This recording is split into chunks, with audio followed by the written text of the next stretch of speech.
welcome to part 6 of the Warrior Within docuseries. I have had a lot of fun doing this docuseries so far. A lot of incredible guests, a lot of incredible stories, incredible journeys. I can't use the word incredible enough. This next guest is amazing human being. I haven't gotten to know him for very long. I haven't had that privilege yet, but he is a fellow host, show host for Cosmos Creative Television. He's a graphic novel artist. He's a man of many talents.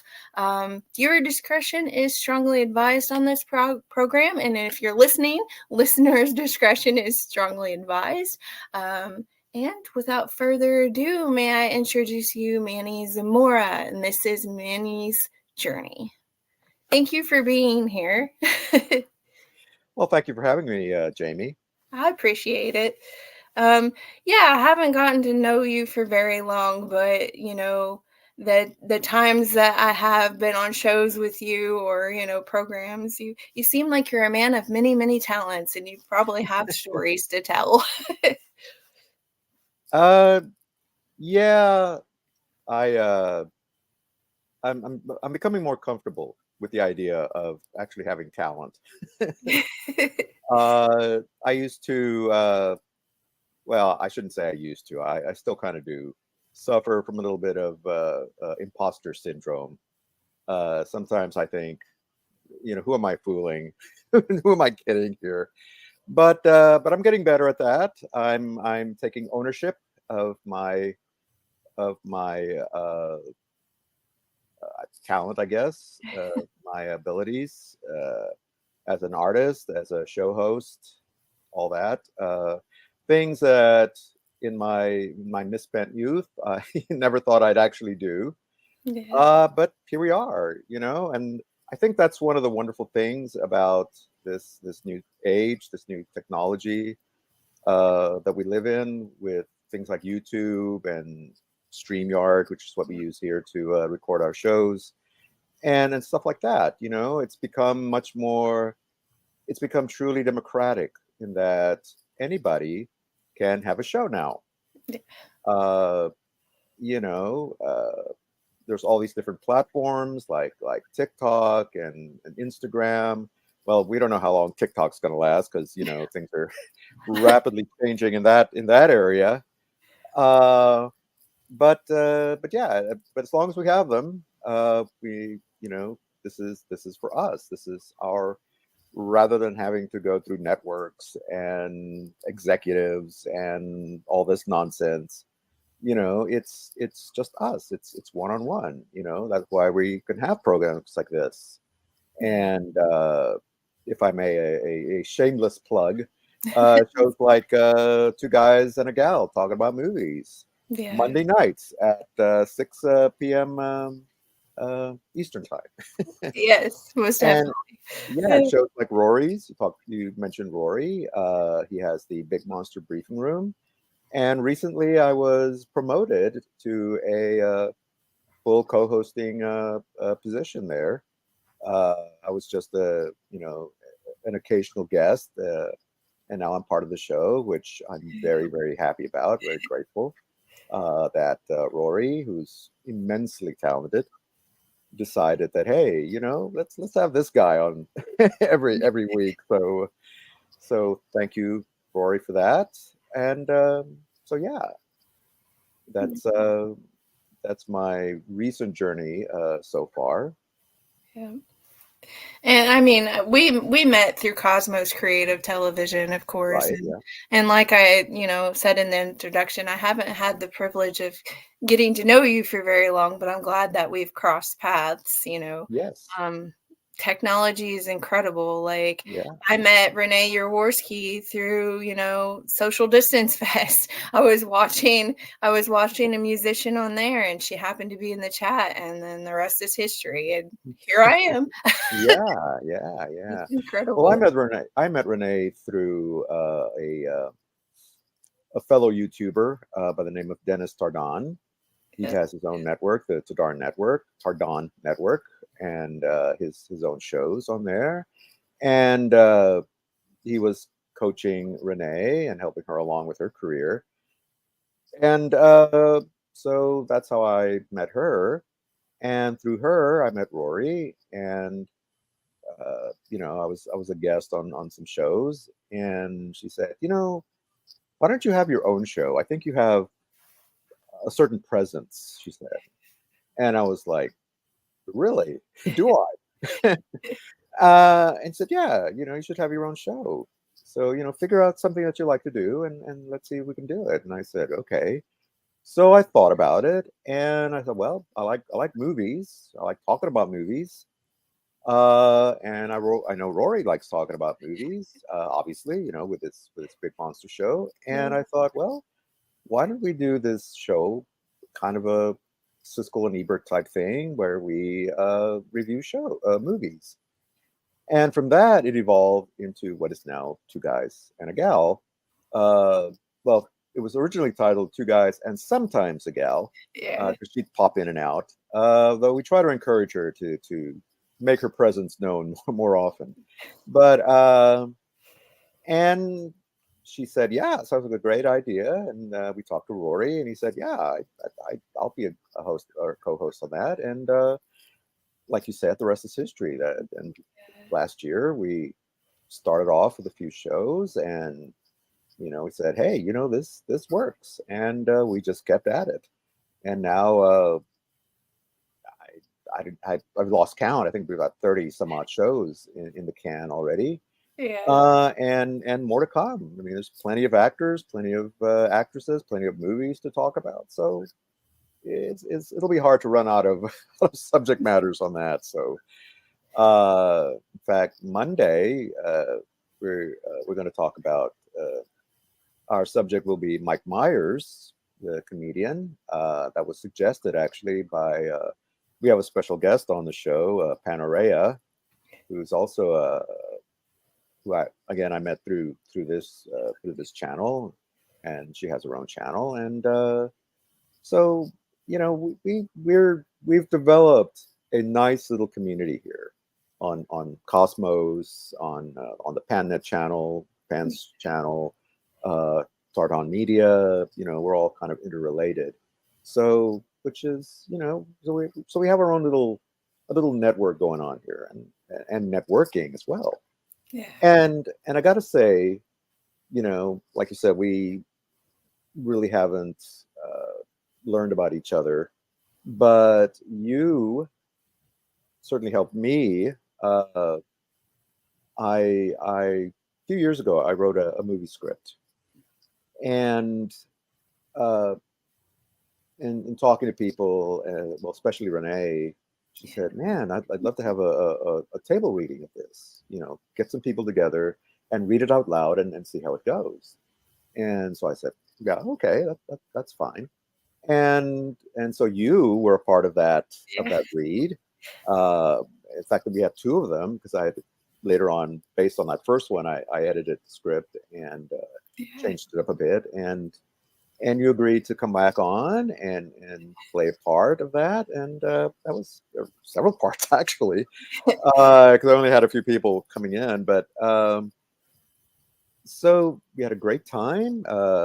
Really helped me out a lot Oh. far as figuring out, okay, what worked, what didn't work, how did the dialogue sound, all that stuff. So thank you, Jamie. I really appreciate you coming in and doing that. Oh, no problem. I enjoyed reading it. Good, good. I really enjoyed reading it. It's a very well written script, and I Thank enjoyed you. it. Thank you. Yeah. Well, let me ask you something. I know this is supposed to be about me, but let me ask you something, No, since you're we're fine. getting to know each other. I know you have another show. Was it the Dark Glitter? Is that Sessions. Dark Yes. Glitter Sessions? And it's all about music and all that stuff. And it tends to be more sort of towards hardcore music. Usually. How did you get into that? How did that start? Um, so I used to be a goth chick, believe it or not, and I play guitar. I used to play guitar for the jazz ensemble at Quincy University. Um, I was the rebel that always wanted to do jazz fusion because I wanted to get the rock in there somehow. Yeah. So it kind of just evolved from there. I was a radio DJ. I hosted a show called The Jam Session, and that's kind of how that all started. And I love anything Halloween. It's like Halloween 24/7 for me. I love Halloween. I love Halloween. I love Yeah. metal music. I love all of that. So it kind of evolved from there. I have another show called Belongs to the Shadows, which is haunted history. Um, Hmm. and so it's just kind of taking my love for metal music, goth music, Halloween, and just mixing it all together. Awesome. Awesome. Yeah. What do you think, speaking of jazz rock fusion, what do you think of bands like Steely Dan? They tend to fuse a lot of jazz with Yeah. rock and roll. Do you like them? Yeah, I love all sorts of music. Like I'm not a music snob by any means. I love it all. And Yeah. I told my husband, I said the best part is playing obscure metal songs on the Spanish guitar because I think that's funny and it's a lot of fun. That's funny to say that because I really love when somebody takes a song, and it goes both ways. When somebody takes like an easy listening song, like a Carpenter song, something like that, and puts it to a heavy metal beat, But I also like when somebody takes like a heavy metal song, like Metallica or Yeah. somebody like that, and then turns it into like a ballad, you know, Yeah. like I said on guitar and stuff like that. I heard a version of a rap song, and it's just this hardcore. In fact, I think it's straight out of Compton, which I mean, it's hardcore, Yeah. gangster rap kind of deal. Public Enemy, I think it is, or no, NWA. Anyway, and this uh, female singer plays it, and she plays it like it's I don't know, uh, just like very ballady, it's just this guitar, but she keeps all the words, and so there's this sweet sounding little, this girl saying these like, you know, Hard. hardcore, F bombs and the N word and everything. And it's like, how does she get away with that? you know, but it's great. And I first time I heard it, I was like, what? And I had to laugh because it's just such an odd pairing, But I love that. I love that kind of fusion. I love that mix. Yeah. Sometimes you'll hear a song like on a soundtrack or usually they'll do it on a trailer.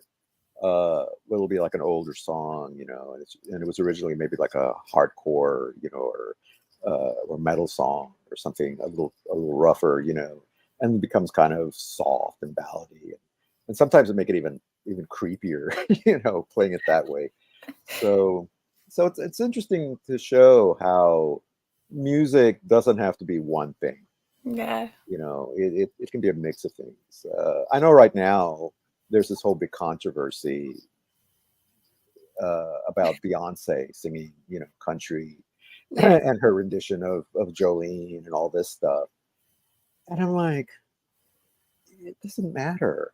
Mhm. It doesn't matter. It's still, when you're locked into these definitions of, well, this is country and this is rock and this is whatever, and you can only be in that lane. Yeah.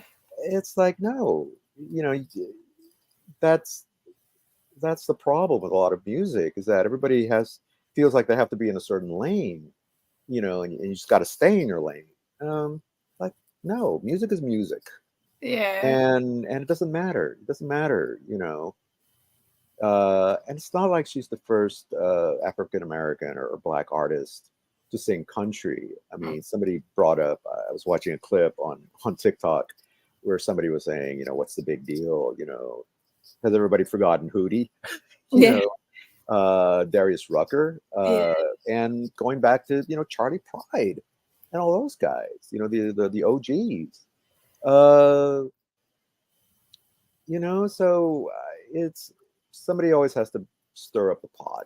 Somebody always has to be all like, oh, this is yeah. I'm like, enjoy what you. My philosophy is enjoy what you enjoy, and if you don't enjoy it, don't listen to it, don't watch it, don't read it, but leave it for other people to enjoy.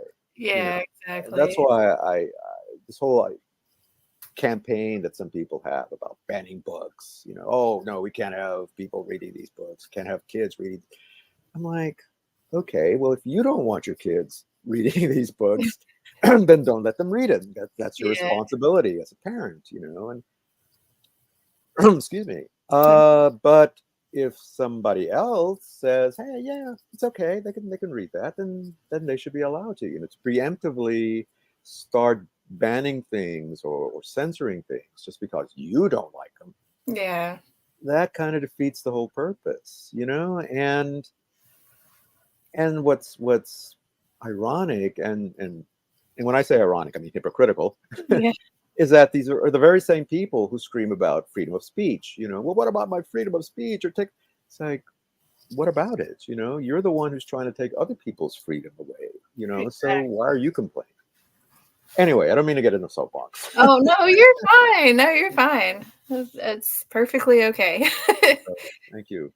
Yeah, music's supposed to be the universal language, and Yeah, that's what I love about it. It's a universal language. Also artwork, universal language. Like, I have the tendency to color outside the lines. I don't like to fit neatly inside a box, and I don't like to I like to rebel against people's expectations of me, I guess you would say, like, that's right. why I Yeah, have this show, The Warrior Within, yeah, exactly. I like to be outspoken, and Yeah. that's Well, pretty much it is. um, you're an artist as well, right? I mean, you paint and draw and all that, right? Yeah. Yep. Good, good. Is that one of your paintings right behind you with the Right here, this is one of my simple paintings. I usually do mixed media art, okay. which is sculptures on canvas. Oh, So I do a lot of that. I do a lot of everything, like, just artwork. That's all I've ever known is artwork and music. yeah, yeah. Well, speaking of which, I one of the things as I was growing up, I discovered that I could draw, and through that, I learned to paint. Uh, had lessons, painting lessons, and all that. And but again, I was talking about the imposter syndrome. I never thought I was good enough. I never thought, that that that this is something that I could do, for a living, or something that I could, make something of, or whatever, because I just wasn't good enough, you know. And I've come to realize that the problem was that I was comparing myself to people who'd been doing it for decades, and here I was just kind of starting out and thinking that I could, I'm painting masterpieces or whatever, um, or, and one of my first loves, like a lot of guys, well, not just guys, but girls too, was comic books, and still is. I haven't grown out of that. And although we don't call them comics anymore, we call them graphic novels because that sounds, much more adult.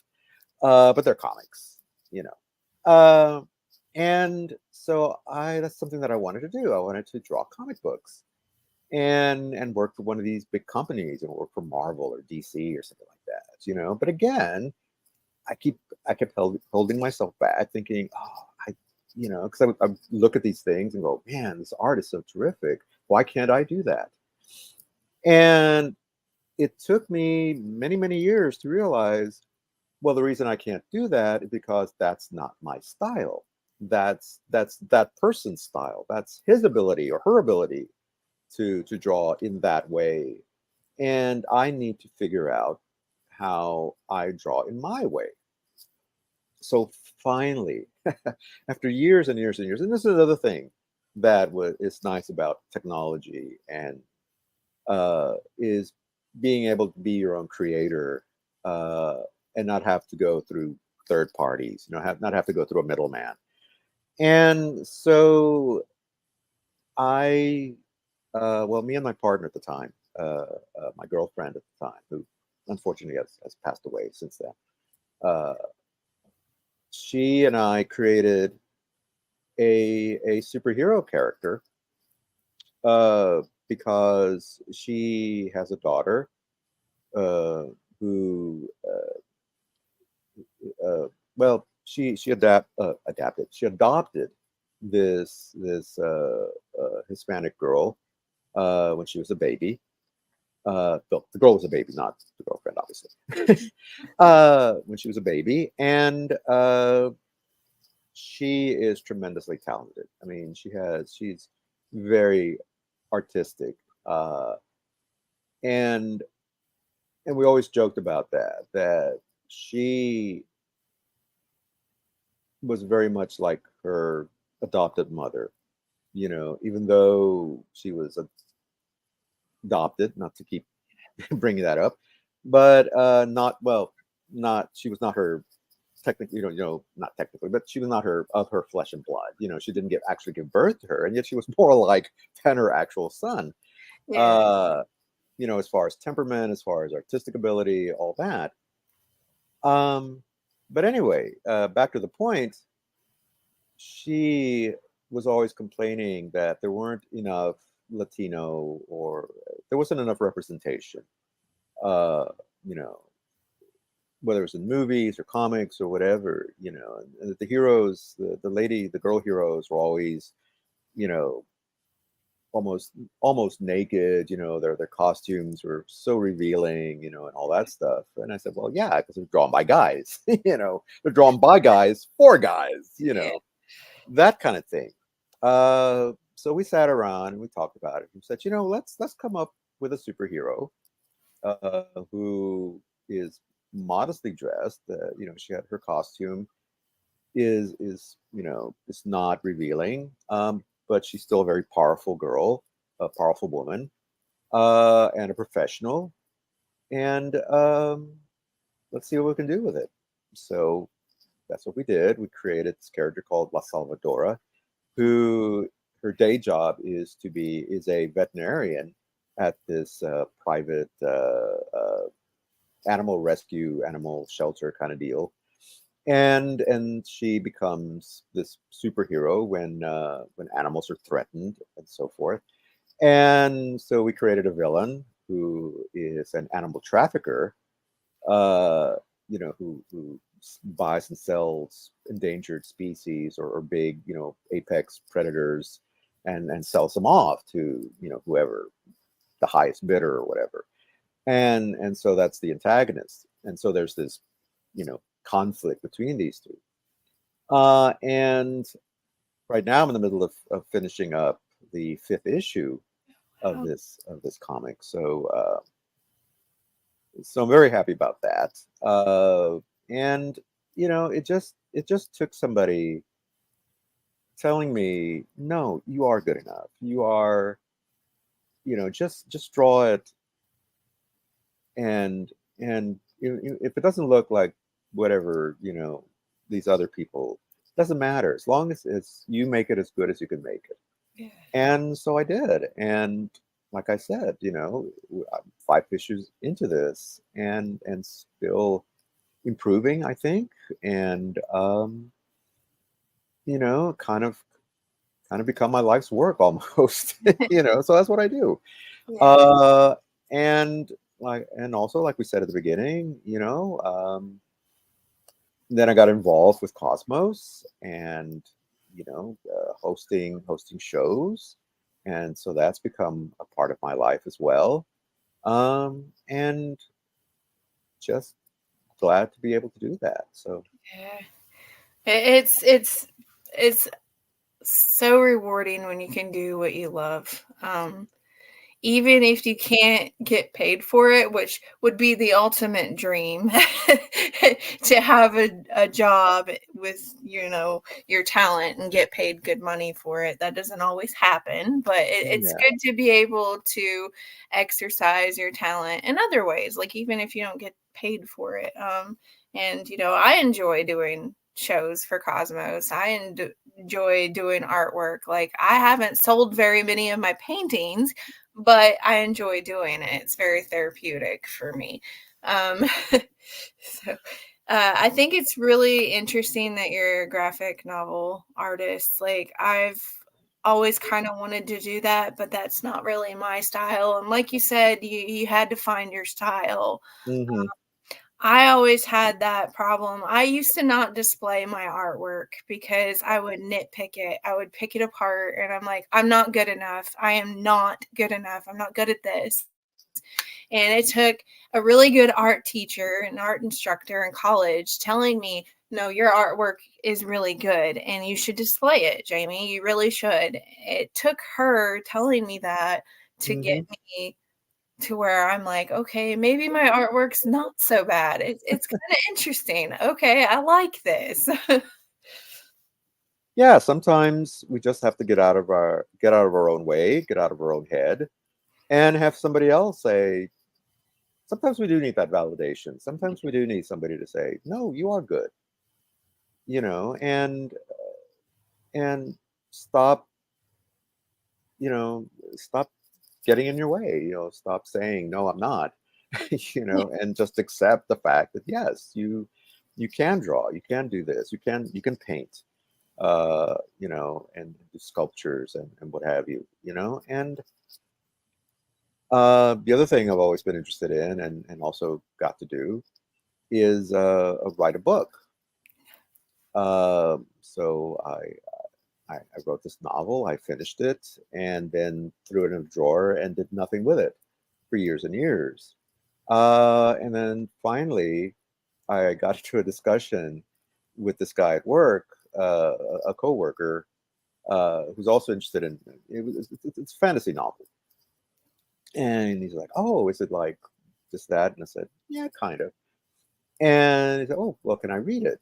And I was like, "Somebody wants to read something I wrote."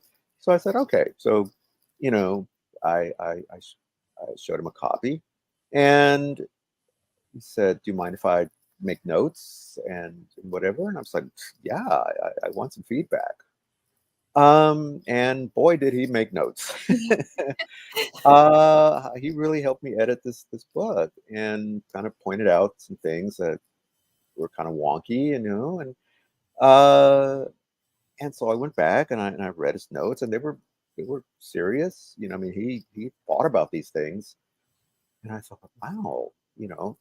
So I went back and I edited according to some of the things. Some of the stuff I kind of like didn't, because I thought, no, no, no, I want to keep, because it's important for the story, whatever. But I did take into account a lot of his notes, and then I went back and I read it again, made a few more changes. And by that time, there was, Amazon was becoming a bigger and bigger thing. And I discovered that you could actually publish your own books on Amazon. I was like, what? Without having to go through a publisher, without having to go through all this other, these third parties, publish directly and sell it on Amazon. And I thought, okay, well, let's give it a shot. So that's what I did. And so my book is up there. It's called Shadow Maker. Another shameless plug. Thank you very much. And so me and my girlfriend, she was always interested in writing children's books. She has this very cute style of drawing herself and coloring and everything. And so we would write we wrote several children's books that she illustrated, and I formatted them, put them together, and we have them published also on Amazon. They're also available.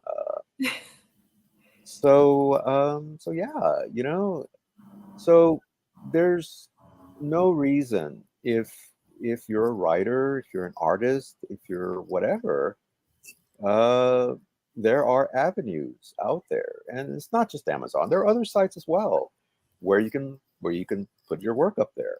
Yeah. Um, Now, the downside of that is if you're not a particularly good writer, there might be a lot of crap out there, from people who, think, well, I'm just going to write this, and they don't edit it, they don't, aren't careful with it, and they put it out. So you have to kind of sift through, but there's also a lot of good stuff out there. Yeah. And like I said, platforms like this, and even though Amazon is kind of this huge conglomerate thing, and there's some controversy about that as well.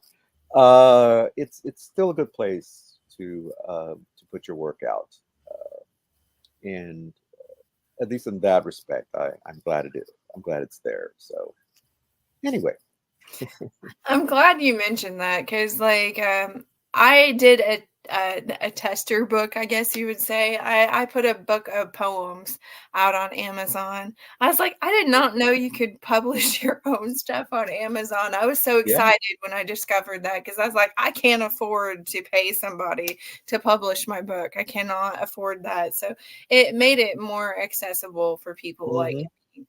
And I think that's great. That's wonderful. Like I have friends who have posted, their books on Amazon that they've written. And I just think that's incredible that they have that service.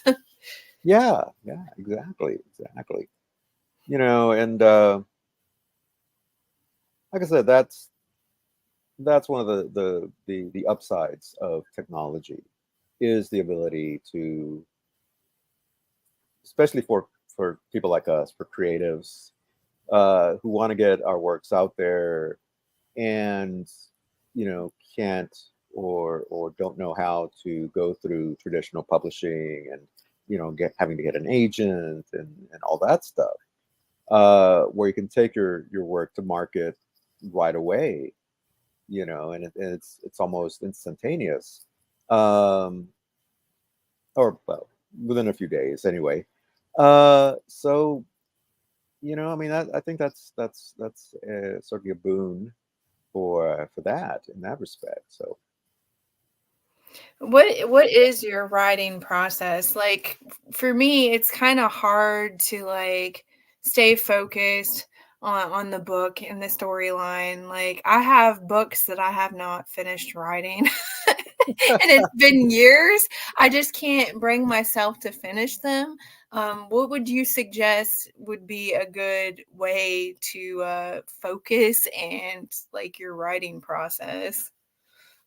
okay, well,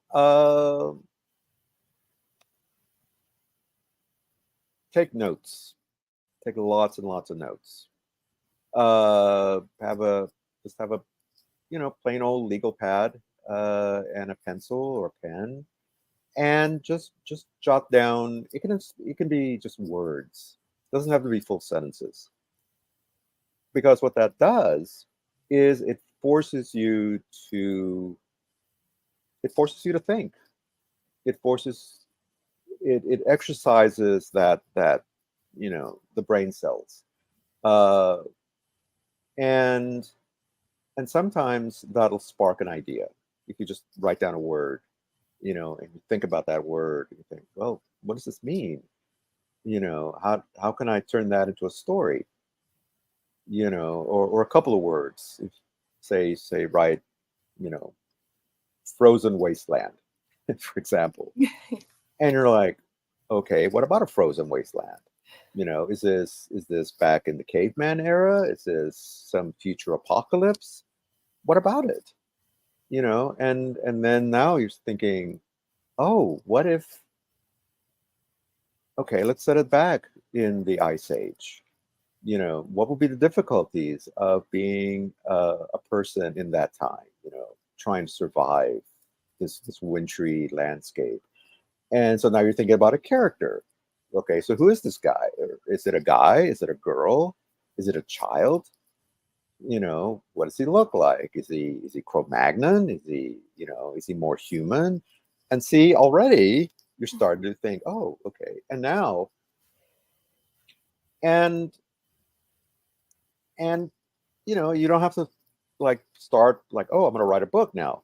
You can put that away, you know, and come back to it. And open a drawer and you pull out this notebook or pad or whatever. And you see all these words written down, and like, oh, I hadn't thought about this in a while. What more can I add to this, or is this going anywhere? Um, you don't always have to start with the book like right away. Um, you lay the groundwork. I always use the analogy of building a house. Yeah. uh, you don't start with the inside. You don't start with the walls and chimneys and rooms or whatever. You start with a foundation. You start with a platform, and you start with a frame, and the framework that's your plot. That's the plot of the story, and you know the story itself is the facade, is how you finish out this house. you know it can be a brick house, it can be just paneled house. The rooms can be configured in many different ways because you have all this interior space. uh, are you putting up sheetrock, are you putting up paneling, all that stuff? That's your story. Those are the elements that go into your story. And because when you if you tear down the walls of a building, pretty much all frames look alike. So people talk about plot, or original plot. There are no original plots anymore. There's variations, Yeah. and the creativity comes in how you finish out your house, how you finish out your story. But you still have to lay that foundation out first and build that framework first. And that's why I say start with notes. Start, just jot down some things. Get your creative juices flowing, as people say, which is sounds like it's kind of icky anyway. But and as far as the writing process itself, what I do, what I've kind of forced myself to do is, and I know it's difficult for people, because there's so many other things that need to be done. Sometimes you need to, clean your house, you need to go get groceries. Exactly. If you have kids, you got to take care of the kids, and there's a million things that need doing, right? But if you could find even just 30 minutes in a day, after the kids are in bed, or the laundry's done, or whatever, uh, and um, so you find 30 minutes or even 15 minutes of just when there's nothing going on. You turn the TV off, and you sit down in front of a computer or typewriter, or just a notepad again, that people like to write longhand, and start writing. And it doesn't have to be anything spectacular. Write a paragraph, write a couple of paragraphs. You don't have to complete an entire chapter. And then again, put it away. Because I think what happens is a lot of people feel like they need to get it all done, in just Yeah. as short amount of time as possible. Just need to, oh, I got to get it done before I lose the whatever, the muse goes away or whatever. And that's not how it works. You got to think of it as almost like a job that you go to. When you go to a job, you're expected to work 8 hours a day or whatever, right? Well, here you're only expected to work 15, 30 minutes. If you can carve out an hour, that's fine. You get a lot more done. but 15 minutes at minimum, I would say. That's still plenty of time to bash out, 100, 200, 300 words, you know. And and you, like I said, you put it away. So when you come back to it, you can come back to it with fresh eyes, like you're reading somebody else's work, and you go, okay, I see where this is going. But before that, I kind of skipped a step. So you take out your notes, right? And as the story starts to form, now you get to the outlining stage. Now, people think that an outline has to be this formal thing, and that's good. And a lot of publishers demanded that when you had to go through a publisher. For me, I just write a sentence like chapter one, this is what happens in this chapter. Chapter two, and you think about, okay, well, how do I get from there to there? And the next thing, and I think of storytelling as the and then process, kind of Yeah. like, in improv, it's yes and, in writing it's and then, like you're telling us. To me, it's like you're telling a friend a story. Yeah. So I was standing in a corner, and then the bus pulled up. So I got on the bus, and then I sat down, and then and so on and so forth. And that's how you create the story. It's an and then, because then you're investing the reader in what happens next. Yeah. Like, okay, so you've taken me to this point, the end of a chapter or whatever. Well, you want the reader to say, and then what happened? It's that, and then what happened, that is the meat of the story, because that's what you want your reader to say, as they're reading it. It's like, oh, and then what happened? Well, then, you know, a tall man walked in looking like death, or whatever, whatever the story is, and so that's the process. Yeah. I don't know if that's helpful. It is Uh, very helpful. I appreciate you sharing the process because, like, everybody has their own style of doing things, and I'm glad you mentioned, like, you don't have to get the book done immediately. Um, you want your audience to want to devour the book so yeah, that yeah, you can write a second one. right, But exactly.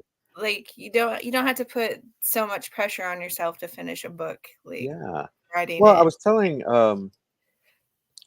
and something interesting happens.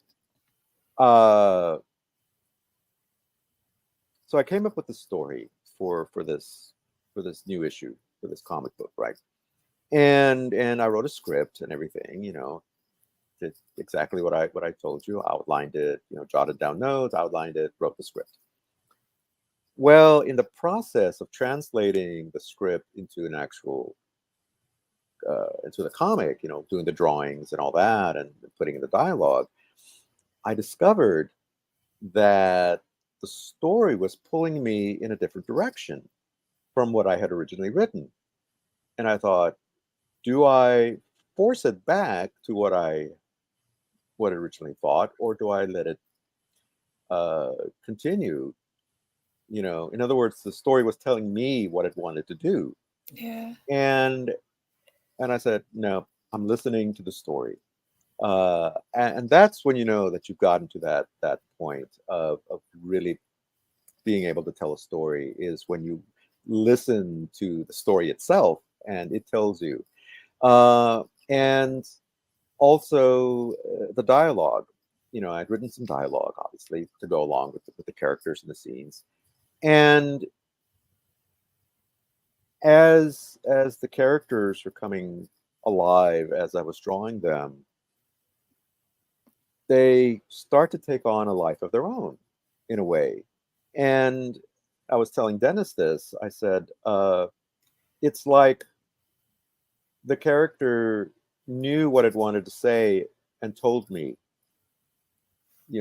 this is what I'm supposed to say at this point, not what you had written originally, but this is the real dialogue.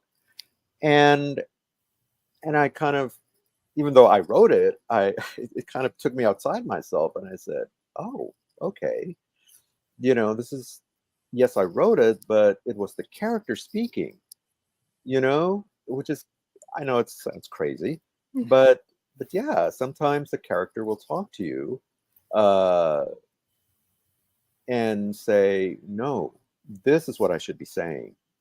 Um, and that's the wonderful thing about writing, the wonderful thing about really, you know, especially if it's a character or characters that you yourself get to care about, that you're just not like, oh, okay, well, I've created this character and he's going to do this and that, or she's going to do this and that, and that's going to be the story.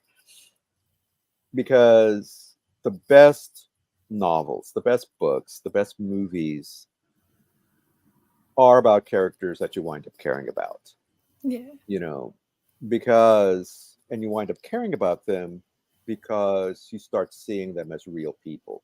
They're Yeah. not just some fictional creation, even though intellectually, oh, somebody just made these people up. Yeah. But when you're reading a book, I mean, when you see a movie, obviously that's easier because you have an actor playing that part, Yeah. and of course, the better the actor, the more you believe that that's a real character, that's a real person. Uh, but when you're writing a book, obviously, you have to let the reader's imagination create this character. And so the richer you make the character, uh, you know, whether it's somebody who's really smart or somebody who's maybe not as smart or whatever, I mean, you look at Forrest Gump, for example. In the novel, he's much less likable actually than Tom Hanks made him in the movie. Yeah. Uh, but he's still a very interesting character. You still want to know more about him. You follow his journey. Um, and again, he becomes this real person after a while. And I think that's why things. Why is Harry Potter such a pop? Why was it such a popular series? Exactly. Where there was like umpteen books. Because people who were reading the books loved those characters. They fell in Exactly. love with Harry and Hermione and Ron and all those other characters. Because whatever you might think of J.K. Rowling, she made you fall in love with his characters. Yeah, Same way exactly. with Anne Rice, same way with Stephen King, same way with all going back to whoever, Moby Dick, Herman Melville. You became invested in, oh, who is this crazy captain, Captain Ahab, and the crew of the ship, and why is he leading them to destruction with the whale and all this stuff. So anyway, so that's my advice to all writers is make sure that your characters are somebody that your reader can believe in Yeah. and make them real. Yeah, exactly. Not Like I've had authors that I have absolutely fallen in love with their characters. I've submersed myself into the book, and I hmm have literally thrown a book and started crying, and I'm like, "No!" like like I have done that before.